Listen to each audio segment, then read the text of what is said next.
चलिए दोस्तों, तो हम अपने चैप्टर के अंतिम चरण में प्रवेश कर चुके हैं और बचे हुए कुछ मिसलेनियस कॉन्सेप्ट्स हैं जो हमें यहाँ पे देखने हैं। बहुत ही सिंपल हैं, बट एक दो चीजें ऐसी हैं जो कि आपको बहुत इंपॉर्टेंट भी है एग्जाम पॉइंट ऑफ व्यू से, तो छोड़ेंगे हम कुछ भी नहीं, फटाफट से इसको कंप्लीट करते हैं।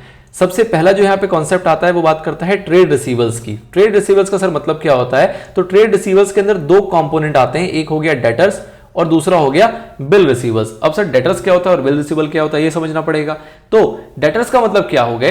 वो लोग जिन्होंने हमसे गुड्स या सर्विसेज ली हैं उधारी, उधार पे जिन्होंने हमसे सामान खरीदा है या फिर हमसे सर्विसेज ली हैं, उसको हम क्या नाम देते हैं? डेटर्स। मतलब कि डेटर्स वो व्यक्ति है जिन्होंने हमारा पैसा रखा हुआ है अपने पास और हमें अधिकार है उनसे पैसे लेने का। क्यों रखा हुआ है? क्योंकि उन्होंने हमसे सामान खरीदा है या फिर हमसे सर्विसेज ली हैं और वो सर्विसेज और सामान उसने कैसे ली है? क्रेडिट के रूप में ली है। अब इसमें एक चीज ध्यान रखना, कई लोग कहते हैं डेटर्स का मतलब वो है जिससे हमें पैसे लेने हैं। अगर आप ये वर्ड यूज करोगे ना कि डेटर्स का मतलब वो होता है जिससे हमें पैसे लेने हैं, तो लेमन लैंग्वेज में तो चल जाएगा, बट प्रोफेशनली या एकेडमिकली ये नहीं चल पाएगा। डेटर्स का मतलब वो नहीं जिससे पैसे लेने हैं। सपोज कीजिए ए ने बी को लोन दिया, ठीक है, तो जब लोन दिया तो ए भी ये बोलता है कि मुझे बी से पैसे लेने हैं, लेकिन वो पैसे क्यों लेने हैं? क्योंकि उसने उसको लोन दिया था। जब लोन के रूप में दिया था और तब अगर किसी को पैसे लेने होंगे तो उस केस में वो आपका डेटर नहीं कहलाता। डेटर कब बनता है कोई? डेटर कब बनता है? जब आपने ए ने बी को लोन नहीं दिया है, गुड्स दिया है या फिर सर्विसेज दी है, कैसे? क्रेडिट के बेसिस पे, और बी को इसके बदले इसको पैसे लौटाने हैं, लेट से वो 3 महीने के बाद लौटाएगा, तो उसको हम क्या बोलते हैं? डेटर्स। ठीक है सर। नाउ दूसरी टर्मिनोलॉजी यहां पे क्या आती है? बिल रिसीवल। सर ये क्या होता है बिल रिसीवल?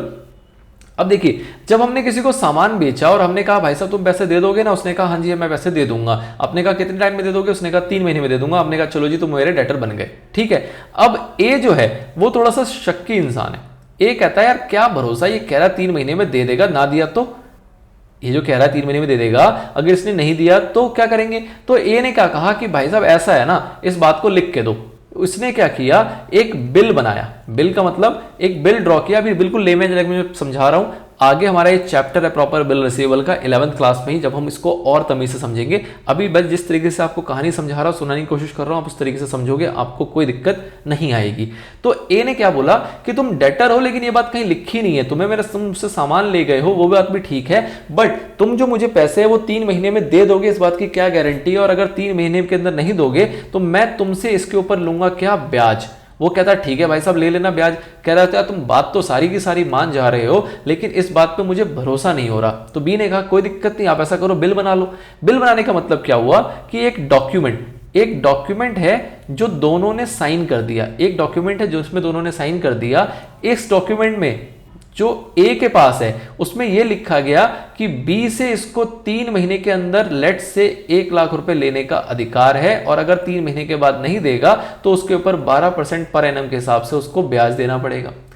एक डॉक्यूमेंट में यह लिखा गया। इस डॉक्यूमेंट को हम क्या नाम देते हैं? इसको हम नाम देते हैं बिल्स रिसीवेबल। इसको क्या नाम देते हैं? Bills receivable. ठीक है। इसी की दूसरी कॉपी जो बी को दी गई उसमें लिखा गया कि बी को 3 महीने के अंदर इसको यही 1 लाख रुपए देने, और नहीं दिया तो इसको इसके ऊपर 12% पर एनम का ब्याज देना पड़ेगा। मतलब सेम बातें लिखी गई हैं, लेकिन एक कॉपी इसके पास है, एक कॉपी इसके पास है। तो इस डॉक्यूमेंट की जो एक कॉपी ए के पास है वो ये बताती है कि ए के पास राइट है इस बिल रिसीवल के अगेंस्ट 1 लाख रुपए लेने का, और दूसरी कॉपी जो बी के पास है वो ये बताती है कि इसके पास एक ऑब्लिगेशन है जिसके तहत इसको ये पैसे देने पड़ेंगे। इस ऑब्लिगेशन डॉक्यूमेंट को क्या बोलते हैं? Bills payable. इसको क्या बोलते हैं? Bills payable. तो जस्ट अपोजिट है, एक बिल बनाया, जिसको रिसीव करना है उसके पास बिल रिसीवेबल रहेगा, और जिसको पैसे देने हैं उसके पास बिल्स पेबल रहेगा। तो जस्ट लाइक दिस। तो ये क्या है? जब आपको डेटर्स पे भरोसा नहीं होता है तो आप उस डेटर्स को कन्वर्ट कर देते हो एक रिटन डॉक्यूमेंट की फॉर्म में, और उस रिटन डॉक्यूमेंट के तहत जिसके पास पैसे लेने का अधिकार है उसको बिल रिसीवल कहते हैं, और जिसको पैसे देने पड़ेंगे उसको हम बिल्स पेबल कहते हैं। I hope point is very very clear. है डेटर ही, पैसे आपको अभी भी लेने हैं, बट आपने एक पेपर फॉर्मेलिटी कर ली और एक पेपर उससे साइन करा के रख लिया, which is known as bill receivable. ठीक है। तो amount to be received against this bill, इस बिल के बदले आपको पैसे मिलेंगे, और किससे मिलेंगे? अपने डेटर से ही मिलेंगे, बट आपने उसके लिए एक बिल बना लिया है। ठीक है सर, बिल्कुल समझ में आ गया। अगला पॉइंट क्या आता है? अगला पॉइंट है आपका इंसॉल्वेंट। सर इंसॉल्वेंट क्या होता है? इंसॉल्वेंट का मतलब होता है कि जैसे कि ये डेटर था, जैसे कि ये ए था, जैसे आपने अभी एग्जांपल देखा, एक ये ए था, एक ये बी था, इसने 1 लाख रुपए का इसको सामान बेचा था, तो ए बोलता है कि भैया मेरे पास डेटर है 1 लाख रुपए का, और बी क्या बोलता है कि मेरे पास क्रेडिटर है 1 लाख रुपए का। जब इसने इस डेटर को कन्वर्ट कर दिया किसके अंदर? बीआर के अंदर, तो इसने क्या बोला कि डेटर नहीं है, मेरे पास 1 लाख रुपए का बिल्स रिसीवेबल है, और ये क्रेडिटर किस में कन्वर्ट हो गया? बिल्स पेबल में। सर ये बात तो आपने पीछे समझा दी थी। अब देखो इसका मतलब क्या हुआ कि अगर ये जो बी है ये हो जाए इंसॉल्वेंट। इंसॉल्वेंट का सर मतलब क्या होता है कि जब ये 1 लाख रुपए को, या फिर ऐसा कह लो जब ये अपनी उधारी को चुकाने लायक ना रहे, जब ये अपनी उधारी को चुकाने की पोजीशन में ना रहे, तो उस केस में बोलते हैं कि भैया क्या हो गया? इंसॉल्वेंट हो गया। कौन इंसॉल्वेंट हो गया? बी इंसॉल्वेंट हो गया। अब बी इंसॉल्वेंट हो गया तो बी का तो नुकसान नहीं हुआ, नुकसान किसका हुआ है? ए का। ए को भी 1 लाख रुपए नहीं मिलेंगे। 1 लाख रुपए नहीं मिलेंगे, इसका मतलब क्या है कि इसके 1 लाख रुपए डूब गए। उसको हम बोलते हैं कि क्या हो गया? बैड डेट हो गया। जो इसका डेट था, जो इसका डेटर था, वो बुरा हो गया। बुरा इन द सेंस कि वो अब देने की हालत में नहीं है, या तो वो पैसे लेके भाग गया, तो उसको हम इंसॉल्वेंट नहीं कहते हैं। बट जब वो आपके सामने आके खड़ा हो गया, अपनी खाली जेब निकाल के ऐसे खाला बटुआ दिखा के कहता देख लो भाई साहब पैसे तो है ही नहीं, अब मैं दे ही नहीं सकता, तो उसको बोलते हैं इंसॉल्वेंट। ठीक है, इस इंसॉल्वेंट को थोड़ा सा लीगली इन्फोर्स किया जाता है, मतलब कि ऐसे तो कोई भी खाली बटुआ लेके आ जाएगा, पहले उधार ले लेगा, बाद में खाली बटुआ के दिखा देगा कि लो भाई साहब हमारे पास तो पैसे नहीं है देने के लिए, मैं तो हो गया इंसॉल्वेंट। ऐसे नहीं होता। इंसॉल्वेंसी का बेसिकली प्रोसेस होता है, मतलब कि जब किसी भी व्यक्ति के ऊपर या किसी भी एंटरप्राइज के ऊपर उधारी बढ़ जाती है, तो बेसिकली वो एक तरीके से कोर्ट में जाता है, एक लीगल चैनल अपनाता है, और उस लीगल चैनल के तहत कोर्ट उसकी इन्वेस्टिगेशन करती है। इन्वेस्टिगेशन करने के बाद जितनी उसकी लायबिलिटी होती है, उसको वो उस व्यक्ति की प्रॉपर्टी से सेटल कर दिया जाता है, जितनी भी उसके पास संपत्ति है। और उसके बाद भी अगर कोई लायबिलिटी बच जाती है, तो उसको उससे मुक्त कर दिया जाता है। मतलब क्या हुआ कि इसका कुछ एग्जांपल इस प्रकार से है कि जो बी है, इसके पास बहुत सारी उधारी थी, बहुत सारी उधारी थी, ये उधारी के गम में डूबा हुआ था, और ये डूबा हुआ इंसान जो है ये जा रहा था, कैसे? ये जा रहा था सुसाइड करने। सुसाइड करने जा रहा था, तो सुसाइड करते वक्त इसको वहां पे मिल गया सी। सी ने बोला भाई साहब क्यों सुसाइड कर रहे हो? तो इसने कहा कि यार मेरे पास ना बहुत सारा उधार है, और मैं वो उधार चुका नहीं सकता हूं, लोग मुझसे मांगने आएंगे, मैं उनको दे नहीं पाऊंगा, वो मुझे मार देंगे, इससे अच्छा है कि मैं खुद ही मर जाता हूं। तो सी ने इसको एक आइडिया दिया। क्या आइडिया दिया? कि भाई साहब अगर तुम इस पोजीशन में आ गए हो कि तुम अपना कर्जा नहीं उतार सकते हो, तो तुम सुसाइड मत करो, तुम चले जाओ कोर्ट के पास। कोर्ट क्या करेगा सर?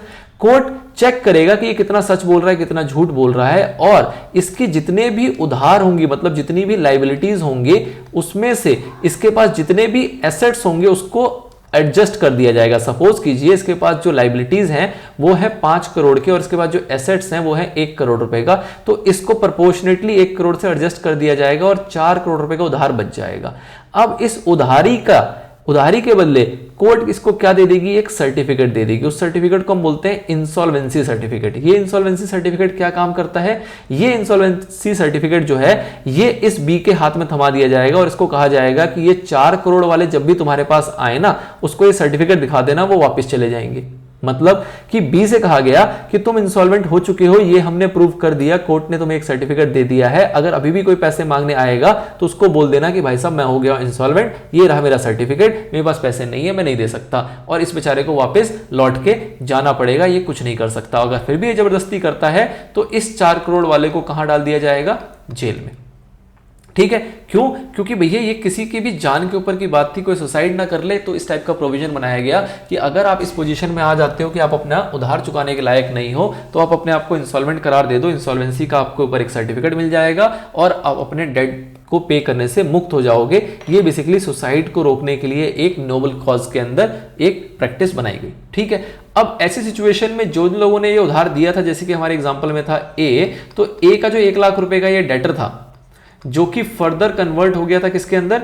बीआर के अंदर। अब इसको यहां से डिलीट करके क्या करना पड़ेगा? इसको बैड डेट में कन्वर्ट करना पड़ेगा। Bad debt is what? Is a kind of loss. इसका 1 लाख रुपए डूब गए एक तरीके से, तो इसने कहा कि जो मेरा डेट था, डेट मतलब डेटर, जिसको मैंने उधार दिया था उसको हम डेट कहते हैं, तो जो डेट था वो अब बैड डेट बन गया, जो अच्छा गुड डेट हुआ करता था वो कन्वर्ट हो गया बैड डेट के अंदर। तो ये पैसा इसको मिलेगा नहीं, तो इसको ये अपने लॉसेज में दिखा देगा। उस लॉस का नाम क्या है?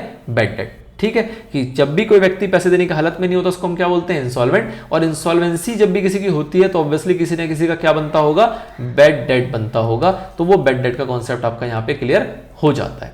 ठीक है सर, अब ये इंसॉल्वेंट है तो सॉल्वेंट कौन होगा, तो इंसॉल्वेंट की देखो डेफिनेशन बड़ी प्यारी है, अ पर्सन और an enterprise which is not in a position to pay its debt, जो अपने डेट को पे करने की पोजीशन में नहीं है उसको इंसॉल्वेंट कहते हैं। और सॉल्वेंट किसको कहेंगे, वो पर्सन या एंटरप्राइज जो कि अपने डेट्स को पे करने की पोजीशन में है, तो उसको हम क्या बोलते हैं, सॉल्वेंट। बैड डेट्स क्या होता है, वो अमाउंट जो कि डेटर से मिलना था लेकिन अब वो नहीं मिलेगा, अब वो इररिकवरेबल हो गया। अब बैड डेट के कारण एक तो इंसॉल्वेंसी है, एक तो इंसॉल्वेंसी कि अगर कोई इंसॉल्वेंट हो जाएगा तो बैड डेट हो गया। इसके अलावा और भी कारण होते हैं कि लेट सपोज जिसको आपके पैसे देने थे वो पैसे लेके भाग गया, अब आप ढूंढ ही नहीं पा रहे हो, आप पुलिस केस करोगे, यही सब कर सकते हो, बट स्टिल वो नहीं मिल रहा, वो किसी देश के कोने में जाके छुप गया या किसी गांव में जाके बैठा हुआ है, तो उस केस में भी आप उसको क्या बोलते हो, बैड डेट। मतलब कि कभी भी आप अपने डेटर्स से पैसे लेने की हालत में ना रहो तो आप उसको क्या नाम देते हो, बैड डेट्स का नाम देते हो। Trade payable is just opposite to trade receivable, जैसे कि ट्रेड रिसीवल के दो कंपोनेंट थे, डेटर्स और बिल रिसीवल, इसके दो कंपोनेंट्स होते हैं, क्रेडिटर्स और bill payable. Creditors is just opposite to debtors, जैसे डेटर्स में आप पैसे लेने की बात करते हो, क्रेडिटर्स वालों को पैसे देने पड़ते हैं। These are the persons who have to pay by an enterprise an amount for providing the enterprise goods and services on credit, मतलब इसने गुड्स या सर्विसेज उधार पे लिया था और इसको उसके बदले पैसे चुकाने हैं। और उसी क्रेडिटर्स को जब आप एक लीगल फॉर्म में ले आते हो, एक डॉक्यूमेंट फॉर्म में ले आते हो, तो उसको हम बिल्स पेबल कहते हैं, जिसमें हम कहते हैं कि amount payable against the bill, जो भी बिल है उसके अगेंस्ट में हमें पैसे देने हैं। और किसको देने हैं, अपने क्रेडिटर्स को पैसे देने हैं। ठीक है सर, ये कॉन्सेप्ट हमने पीछे समझ लिया है। आगे बढ़ते हैं, अगला कॉन्सेप्ट आता है आपके पास डिस्काउंट। सर डिस्काउंट क्या होता है, तो डिस्काउंट का बेसिकली मतलब क्या है, जैसे आप देखते हो 10% off, 20% off, 60% off, 50% off, these all are kind of discounts. But discounts को आपके अकाउंटिंग के अंदर दो पार्ट में क्लासिफाई किया जाता है, आपके अकाउंट्स के अंदर उसको दो पार्ट में क्लासिफाई किया जाता है, एक होता है ट्रेड डिस्काउंट, एक होता है कैश डिस्काउंट। डिस्काउंट क्या है, ये बात आपको पता है कि कभी भी कोई अपने प्राइस के अंदर से आपको अगर कंसेशन दे दे या किसी प्रकार का छूट दे दे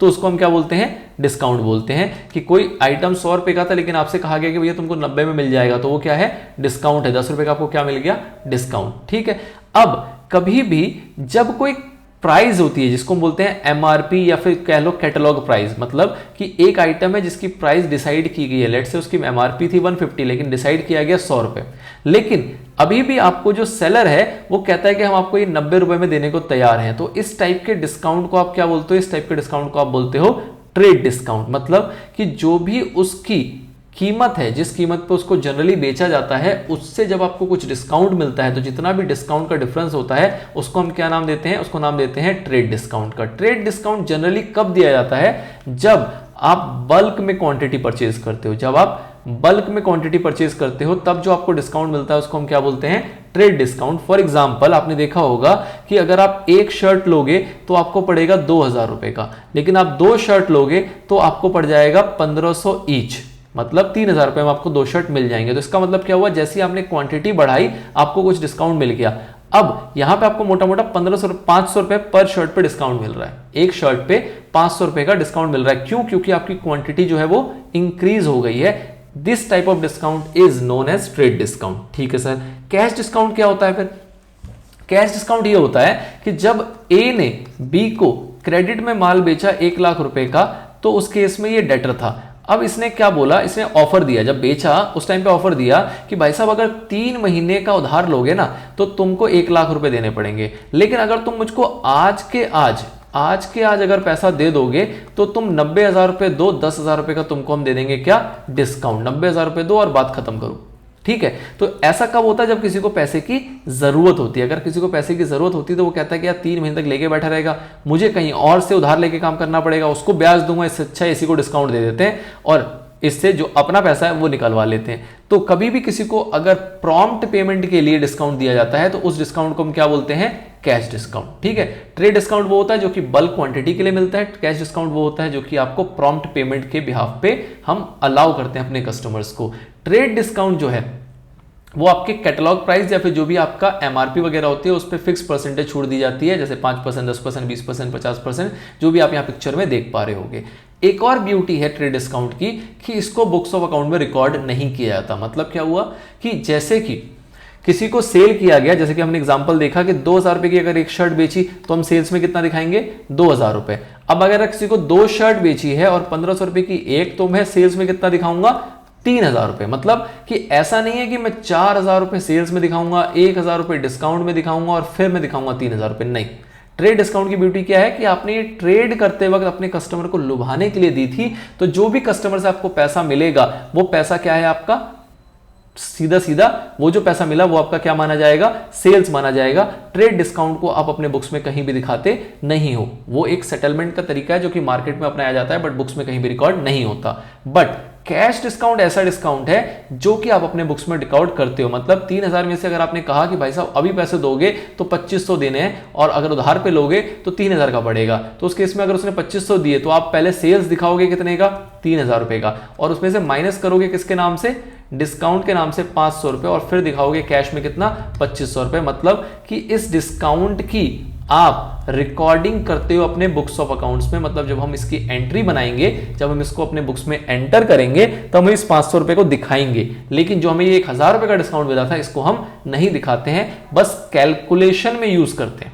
मतलब अगर आपके किताबों में आपके क्वेश्चंस में कैलकुलेशन आएगी तो ट्रेड डिस्काउंट को माइनस तो करेंगे, लेकिन माइनस करने के बाद जो प्राइस आएगा, जैसे कि 4000 में से 1000 हम माइनस तो करेंगे, लेकिन उसके बाद जो प्राइस आएगा उसी को हम अपने बुक्स में लेके जाएंगे, और इसके बाद अगर फर्दर कोई डिस्काउंट है which is your cash discount, तो उसको हम शो करेंगे बुक्स में 500 और 2500 रुपए हम रिकॉर्ड कर देंगे। मतलब इतना पार्ट हम अपने बुक्स में दिखाएंगे, ये वाला पार्ट हम सिर्फ कैलकुलेशन में दिखाएंगे, बुक्स में नहीं दिखाएंगे। ठीक है सर, चलिए जब हम क्वेश्चन करेंगे तो और अच्छे समझ में आएगा, बट फिलहाल आपको मोटा मोटा आइडिया लग गया होगा। अगला होता है रिबेट। रिबेट क्या होती है सर, रिबेट होती है जनरली जो हम गुड्स सोल्ड होने के बाद देते हैं। मतलब जनरली एक बार जब सामान बिक गया तो उसके बाद जब रिबेट दी जाती है, लेट्स से आपने किसी को एक सामान बेचा, ठीक है, आपने एक उसको लेट्स एक शर्ट बेची, ठीक है। अब शर्ट जब बेची, जब वो घर लेके गया तो आपने देखा उसके अंदर एक बहुत माइनर सा ना होल निकल गया।